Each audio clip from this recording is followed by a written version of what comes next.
Bonjour à tous, c'est Loser Killer qui vous parle pour un nouveau tour d'horizon, aujourd'hui consacré au thème Lego Nexonize dans sa seconde vague 2017. Donc tour d'horizon, qu'est-ce que c'est pour ceux qui ne connaîtraient pas? Eh bien c'est très simple, il s'agit d'un type de vidéo dans lequel je donne mon avis sur des sets à venir, donc rien de plus simple, hein, voilà.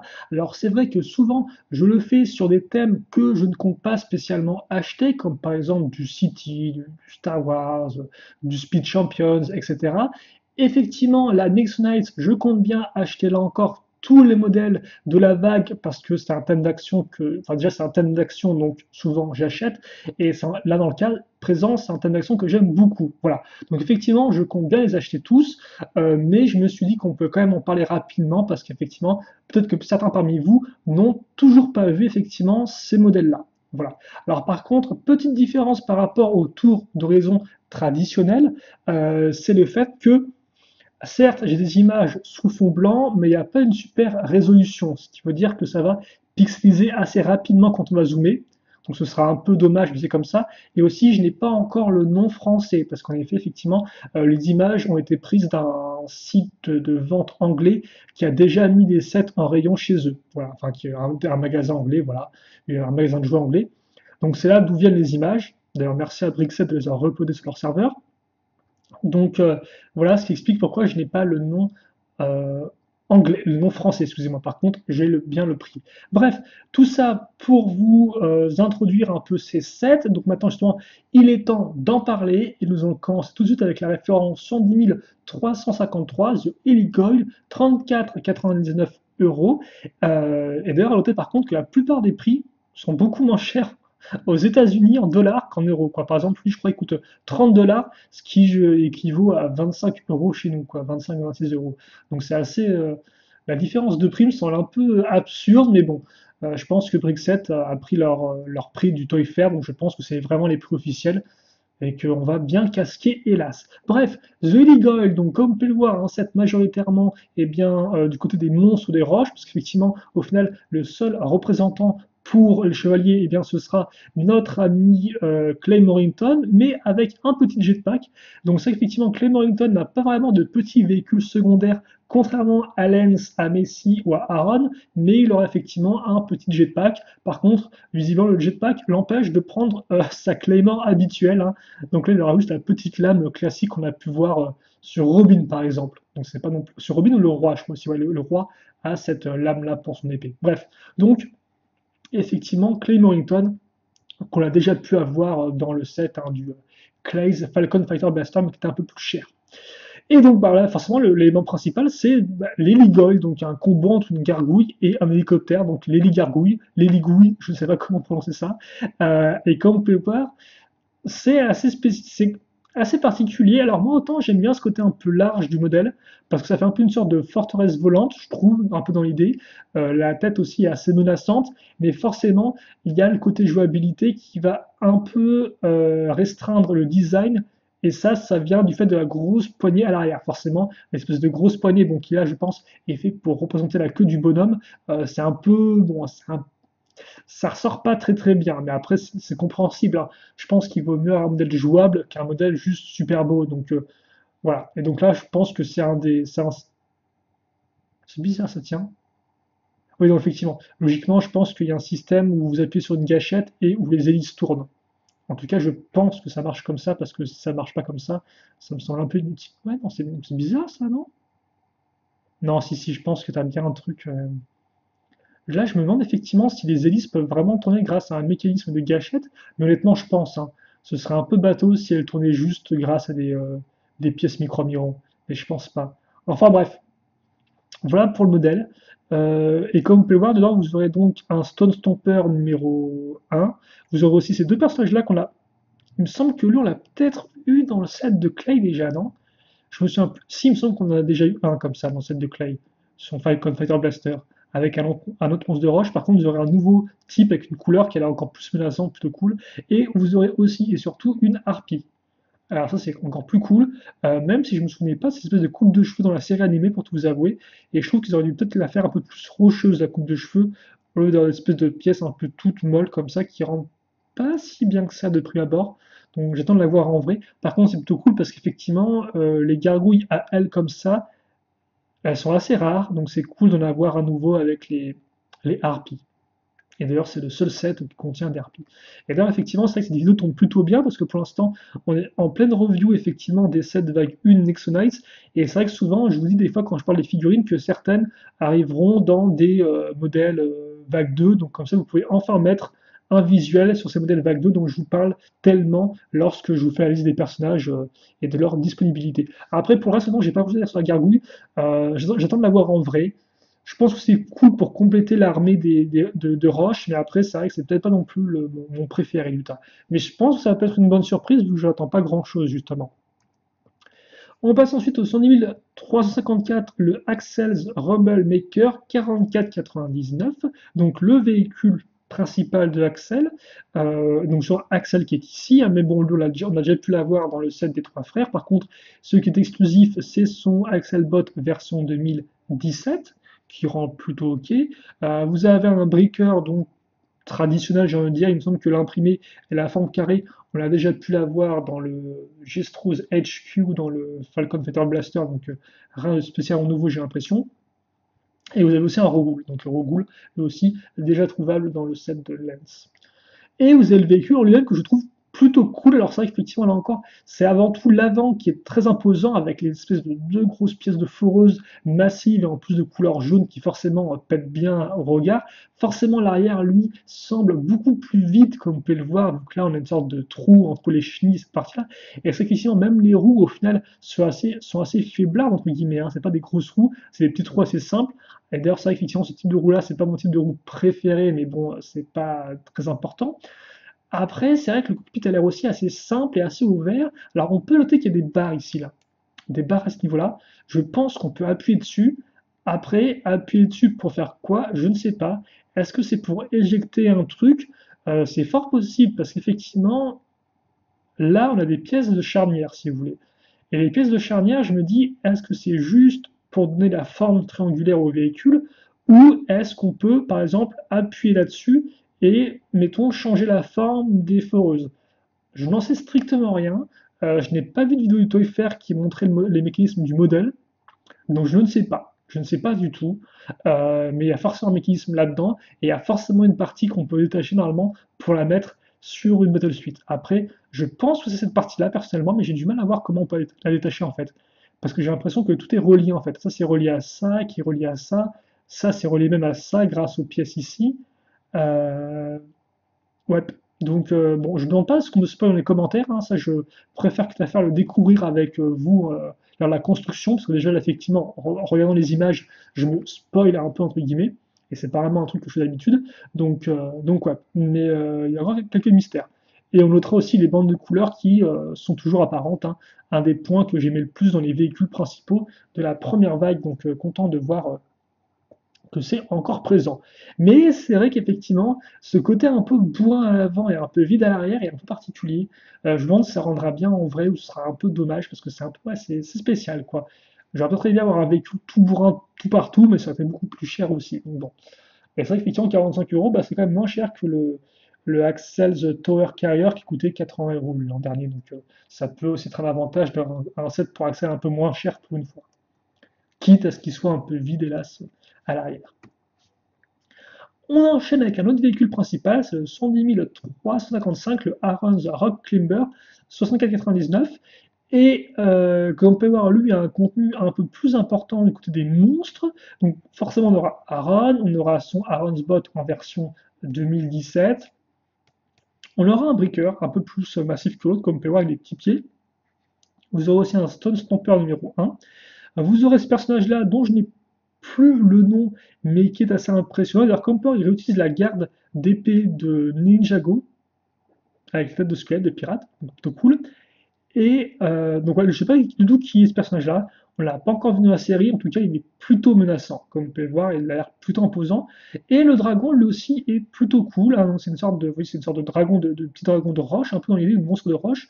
Et honnêtement, il rend vraiment bien. Et comme me l'a dit, d'ailleurs, vous avez un autre briqueur à ce niveau-là. Et d'ailleurs, comme me l'a dit Shadow, il est très proche d'anciens dragons de la marque Megablox. Alors Megablox avait un thème qui à l'époque s'appelait Dragons, qui a duré de 2000, 2003, je crois. 2003, 2004 à 2000, 2007, 2008. Je pense que ça a duré 4-5 ans comme thème. Et en 2004, justement, ils ont sorti des. Donc, eux, leurs dragons, c'est des sortes de dragons pas faits en briques, en fait. Genre des figurines d'action, si vous voulez, tout en plastique, normal et tout. Et ils avaient des dragons exactement comme ça, quoi. Genre super proche de ça, si vous voulez. Genre grosse patte à l'avant, petite patte à l'arrière, des petites ailettes toutes cassées. Et ça me rappelle trop ça. Alors j'ai pas la photo ici, mais au pire, si vous me demandez, je pourrais essayer de vous en trouver sur internet et je la mettrai en commentaire de la vidéo. Parce que honnêtement, ça me fait trop penser à ça. Enfin, si me dit ça, effectivement, ça me fait trop penser à ça. Et il est vraiment original. Et là encore, ça va permettre de compléter l'armée de pierre de bien belle façon, je pense. Et puis après, eh bien, vous avez forcément le véhicule de Aaron. Et le véhicule de Aaron qui est plutôt cool. Moi, c'est typiquement le type de véhicule qui a une forme que j'aime beaucoup. Comme vous pouvez le voir, vous avez vraiment un cockpit qui est massif avec deux vitres. Donc la nouvelle vitre ici et la plus petite en dessous. Donc peut-être qu'on a un double cockpit, ce qui pourrait vraiment. Je pense qu'on a un double cockpit en fait. Là, vous avez le premier panneau de contrôle, j'ai l'impression. Et là, vous avez le second panneau de contrôle. Donc ça, c'est super cool. Si c'est bien le cas, double cockpit très massif, très aérodynamique. Alors logiquement, il y a des parties qui se mettent sur les côtés, genre qui sont vraiment massives. Il me semble que c'est parce que je l'ai vu avec les parties moi déployées. Donc je pense que c'est celles-ci là qui normalement se mettent sur les côtés comme ça. Donc ouais. Comme par il y a tout un système de. Alors je pense que ça c'est pour les roues là. Ouais, c'est l'accroche des roues ça, pour la suspension des roues. Mais ouais, lui honnêtement, ça veut dire que j'entends beaucoup. Il peut vraiment être cool. Alors après, forcément, la couleur verte et violet, enfin bleu foncé, pour en déplaire à certains. J'ai vu que c'était pas vraiment un combo qui plaisait à beaucoup de gens. Je peux comprendre, ça fait un peu criard comme couleur, mais moi je trouve ça plutôt cool. En tout cas, j'aimais déjà beaucoup la moto de Aaron, du set du Aaron Stone Destroyer. Donc, ouais, j'attends aussi beaucoup du modèle de Aaron comme ça. Vraiment très cool. Par contre, c'est un peu dommage parce qu'autant tout le modèle Compower est vraiment compact, massif, très carré, il n'y a presque aucun trou. Et les roues, elles, par contre, sont toutes vides. Vu qu'ils ont mis l'espèce de pièce vraiment à l'intérieur. Et je comprends pas trop ça. J'aurais peut-être préféré des roues plus pleines, mais bon, on devra faire avec. On passe au set suivant, donc qui est le 110 356, The Stone Colossus of Ultimate Destruction, 74,99 €. Et donc effectivement, c'est ce que va tenter de réveiller Gestro en cumulant tous les pouvoirs interdits. Et d'ailleurs, tous les pouvoirs interdits sont là. Et d'ailleurs, j'ai l'impression que Lego a fait que Lego nous a bien arnaqué parce qu'au lieu de faire un Ninjago et de nous donner par exemple les 4 griffes, enfin dans Ninjago en 2017, ils ont donné les 4 griffes du temps dans un seul set. Donc les 4 griffes du temps, c'était les objets à collectionner. Et là, au lieu de vous filer 5 vrais Nexo-pouvoirs interdits, ils se sont dit ouais, ouais, voilà quoi. Et donc, ils vous en filent 2, mais tout le reste, c'est des pièces bleues transparentes vides, quoi. Alors, bon, elles sont quand même cool, les pièces bleues transparentes, hein, mais ils auraient quand même peut-être pu mettre des 5 pouvoirs interdits. Après, il me semble que dans la série, ils doivent en collectionner plus que 5, mais bon, ça me semble un peu. Voilà, quoi. Et d'ailleurs, par contre, en parlant de Nexo pour être figurine, donc vous aurez une gargouille noire, qu'elle d'ailleurs on voit dès le premier épisode, quand effectivement Gestro est accompagné du nuage réveille l'armée de pierre. Donc c'est plutôt cool de l'avoir en 7. Gestro, vous voulez dire le Gestro Z Quarter, sauf que là, il vient avec son sceptre, qu'on n'avait pas auparavant. Par contre, il avait un sceptre différent, si je dis pas de bêtises. Et par contre, comme vous pouvez le voir, c'est plutôt cool. Bouclier des monstres, couleur dorée. Donc plutôt intéressant. Vous aurez 3 briqueurs. Vous aurez effectivement bah tiens, un petit véhicule pour Clay, donc là encore un véhicule secondaire vraiment petit, une sorte de petit planeur qui est quand même assez cool, je trouve, et en plus qui permet quand même de maintenir en place son bouclier et son épée, donc c'est quand même tout intéressant. Et le Clay qu'on voit, bien justement, c'est pas le Clay qu'on connaît bien, parce que c'est Clay version spoiler, attention ceux qui n'ont pas encore vu la série, c'est, j'aurais peut-être dû le dire avant, mais je ne me souviens plus, c'est effectivement le Clay en version de pierre, parce qu'effectivement, moi, je ne vais pas en dire plus pour ceux qui n'auraient pas vu, mais il devient de pierre. Donc là, vous l'avez de pierre, et honnêtement, c'est plutôt cool, parce qu'en plus, ça permet d'avoir, je crois bien, son viseur, ainsi que son armure en de nouvelles couleurs, avec du transparent, donc c'est plutôt cool. Et vous avez aussi Macy, donc, comme vous pouvez le voir. Donc en termes de figurines, honnêtement, c'est plutôt top.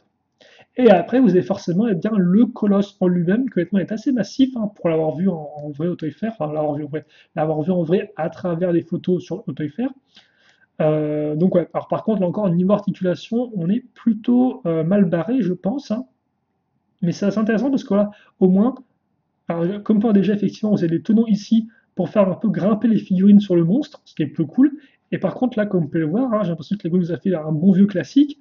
C'est-à-dire qu'effectivement, là, vous avez une pièce transparente de roche, mais derrière, on peut avoir des barreaux. Donc je pense que ça et ça, ce sont des jambes prison. Une pour Clay, une pour Messi. Comme ça, les deux ont leur prison individuelle. Tout le monde est content. Il n'y a pas de jaloux. Donc non, c'est quand même, je n'avais pas marqué ça, hein. Donc ça, comme par effectivement, ça c'est le type de choses que je me, entre guillemets, que je me spoil en voyant les images, parce que de base, je regarde pas vraiment les images, que je les regarde vraiment pendant 5-10 secondes, et donc ça fait que c'est le genre de détail que je ne remarque pas d'habitude. Donc là, effectivement, je viens de découvrir qu'il y avait une prison dans les jambes. Ouais. Un corps massif, comme vous pouvez voir, je pense que la bouche est peut-être articulée, vu que là je vois une pièce technique. J'ai mes doutes, ah non, il y a des pièces là, effectivement. Par contre, ce qui est aussi articulé, comme vous pouvez voir, c'est les bras. Donc les bras, je pense que là, avec la petite roue, vous pouvez envoyer valser, excusez-moi, la main. Donc pour faire donner des gros coups de poing. Et là, idem, je pense que ça, c'est pour faire soit envoyer valser le truc, mais vous pouvez souvent aussi pivoter l'arme à ce niveau-là, je pense. Donc c'est quand même tout cool parce que certes le modèle est peut-être pas non plus super articulé, mais ils ont mis des éléments de jouabilité quoi dedans. Donc c'est plutôt cool. On a parlé de ça, et donc il a deux grandes ailes. Alors là encore, ces deux grandes ailes en plastique, j'aime pas trop ce côté plastoc et tout, mais bon voilà. Lui aussi, je pense qu'il sera quand même assez imposant. Et c'est vrai que voilà, il est pas vraiment, il fait quand même très carré, on est d'accord, mais je pense honnêtement qu'il rendra bien en vrai. Et je pense que la jouabilité, quand même, ils ont essayé de faire leur mieux pour une sorte de structure un peu qui marche, etc. Vraiment massif par rapport aux figurines. Donc honnêtement, le jeu, j'ai quand même des bons. Je pense que je l'attends assez celui-là. On va passer alors à l'avant-dernier, vous comprendrez pourquoi, l'avant-dernier modèle, donc le 70 357, le Knighton Castle, 139,99, donc il est plus cher en effet que le Gestros Volcanolaire de l'an dernier, si je dis pas de bêtises. Et donc, eh bien, enfin, nous avons le château royal, ce qui est plutôt cool. Et donc déjà on va commencer niveau figurine assez rapidement. Donc on va avoir Lance, donc, qui est un habitué, on aura pas mal de sets, on aura aussi Aaron à nouveau. C'est super rigolo ça je trouve, parce que Aaron et Lance, c'est les figurines qu'on avait le plus en vague 1. Genre Lance, vous l'aviez dans son Lens Twinjuster, et vous l'avez aussi dans le Lens versus Lightning. Le Lens versus Lightning qui était un set édition spéciale, et dans l'autre set édition spéciale qui coûtait le même prix, eh bien vous avez Aaron avec son Sun Destroyer. Aaron qui était aussi disponible dans le set du Shard de Ruina qui coûtait 20 euros. 20 euros, tout comme effectivement le set de Lens Twinjuster. Donc c'est super rigolo parce que les deux sont vraiment liés, et maintenant eh bien, on les a à nouveau dans le set tous les deux ensemble. Donc c'est plutôt rigolo je trouve qu'ils apparaissent autant de fois que ça. Par contre, la haine était peut-être disponible aussi, était aussi disponible dans le Gestro Z Quarters. Voilà. Alors que là, effectivement, cette vague-là, c'est Aaron qui a son véhicule à lui. Bref. Euh, donc voilà, vous avez effectivement les deux chevaliers qui sont quand même bon, assez communs, effectivement, c'est un peu dommage, mais bon. Tu me diras, vous avez déjà eu deux fois Clay dans cette vague-là. Et c'est vrai que Messi apparaît aussi deux fois dans cette vague-là. Au final, il n'y a que Axel qui, une nouvelle fois, a moins d'apparitions que les autres personnages. Donc bref, Robin dans sa version chevalier noir, donc rien de spécialement nouveau, c'est sa coupe de cheveux. Donc pour ceux qui n'auraient pas encore eu Robin avec sa coupe de cheveux, eh bien c'est le cas. Vous avez le roi Albert, donc tel qu'il aurait une nouvelle tenue par rapport. Oui, bah oui, il a effectivement sa tenue de roi, je pense, parce qu'effectivement en 2016, il avait sa tenue, une armure. Donc là, je pense qu'il a sa tenue normale. Vous avez aussi Fancy Pants, donc qui est l'assistant du roi, donc un robot écuyer, donc plutôt cool de l'avoir enfin aussi en 7. Là, vous aurez, je pense, bah, je pense que aussi, je le fais spoiler en même temps que vous, hein, mais je pense que c'est la reine, mais en version statue de pierre à nouveau. Voilà, en tout cas, je pense que c'est la reine, hein. Et vous aurez aussi un garde royal qui, si je dis pas de bêtises, a un nouvel à imprimer, d'après ce que j'avais pu en voir par rapport à tous les autres gardes royaux sortis auparavant. Pour les méchants, là encore, pas vraiment de personnages principaux au final, vu que vous aurez un Stone Stomper numéro 2, un Stone Stomper numéro 1. Ah non, que je me trompe, non. Je me trompe peut-être, tiens. Vous aurez deux briqueurs qui ont des formes pas possibles. Et vous aurez aussi une sorte de gros véhicule monstre, prison, là encore, parce que Lego aime bien les prisons. Donc une sorte de tourelle, ouais, tour prison en roue. gros bras qui est assez rigolo. Là, et forcément catapulte, parce que catapulte, comme on le sait tous, c'est facile à caser, ça coûte pas cher. Donc ouais, mais là encore plutôt cool pour compléter l'armée de pierre. Et par contre, vous aurez aussi des petits véhicules pour les chevaliers, et ça j'aime beaucoup. Vous aurez donc Merloc en version méca, ce qui est super sympatoche, et donc ce qui complétera, je pense, de bien belle façon les mechas déjà sortis ainsi que les Battle Suite en vague 1. Donc vraiment rigolo, je pense. Et ce petit véhicule-là, alors c'est un petit véhicule qui appartient, je pense, aux gardes royaux ou au roi. Ouais, vu les couleurs, je pense que c'est un véhicule de garde royaux, ou de garde royale, devrais-je dire. Et je vous trouve vraiment super cool ce véhicule-là parce qu'il me rappelle beaucoup des petits véhicules Lego Space, donc Lego Espace des années 90. Il y avait un véhicule très proche de ça, sorti dans un monorail. Donc, ouais, c'est très simple, mais j'aime beaucoup. Donc, j'ai hâte de l'avoir entre les mains parce que lui, il est juste sympatoche. Et forcément, vous avez aussi le château en lui-même. Donc, le château qui, forcément, peut se replier pour former un carré. Hein. Comme Power, il est ouvert à ce niveau-là avec des pièces charnières, je pense. Mais vous pouvez aussi le refermer et ainsi refermer les deux portes l'une sur l'autre.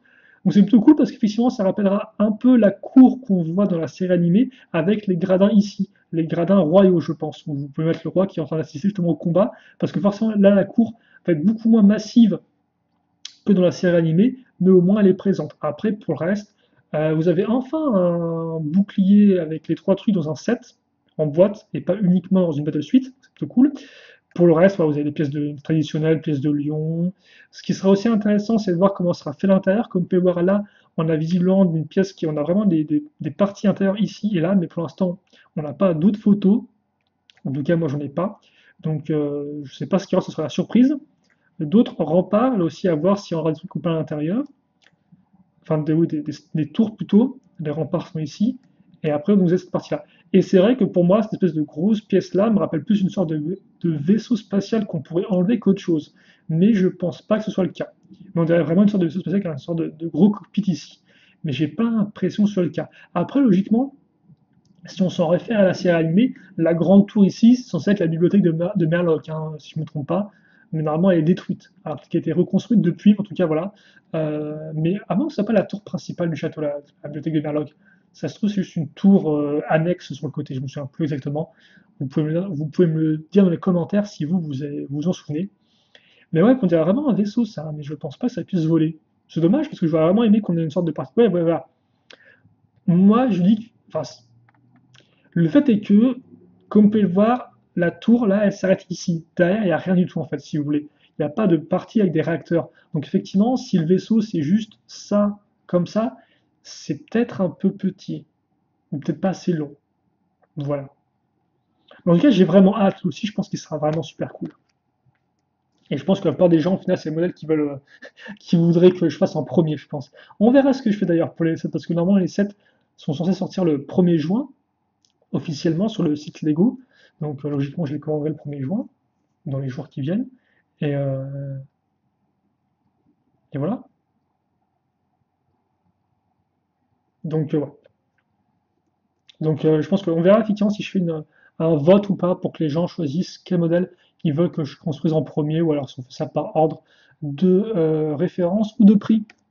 Et donc justement, voilà en fait plus ou moins le dernier modèle qu'on va voir ensemble, c'est le 110 361, le Macy's Bot Drop Dragon. Et comme vous pouvez voir, donc justement, elle a une référence qui est supérieure à ce modèle-là, mais qui coûte beaucoup moins cher, effectivement. C'est un peu le modèle entrée de gamme de cette seconde vague, à 17,99 €, donc 18 euros, qui contient donc Macy,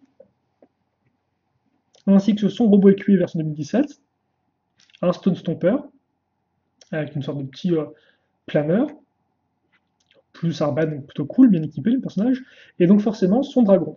Donc son Macy's Bot Drop Dragon qu'on a déjà d'ailleurs pu voir dans la série animée. Il me semble que c'est le seul véhicule d'ailleurs de vague 2 qu'on voit dans la série animée saison 3, parce qu'effectivement le véhicule de Aaron et Axel on les voit pas. Et donc effectivement, le petit dragon, alors c'est vrai que personnellement moi j'aurais préféré un dragon plus massif, et un peu moins méca, parce que c'est vraiment un dragon robot, quoi, littéralement. C'est un robot qui a une forme de dragon, c'est pas l'inverse. Donc c'est assez particulier. Par contre, vous montrez qu'effectivement la queue, en fait, c'est l'arme de Messi, ce qui est plutôt cool, je trouve, la masse de Messi. Après, forcément, vous avez souvent cette partie-là qui peut. En fait, il me semble que là, ouais, contrairement aux autres modèles, il me semble que là, c'est tout le dragon qui se fusionne à la Battle Suite. Il me semble pas qu'il y ait une partie qui s'enlève. Et donc, comme on peut voir la partie ici, hein, l'accroche pour le dos de la Battle Suite, ça va se mettre à l'avant. Donc, ouais, je suis pas entièrement convaincu pour l'instant par ce modèle-là, pour tout vous avouer.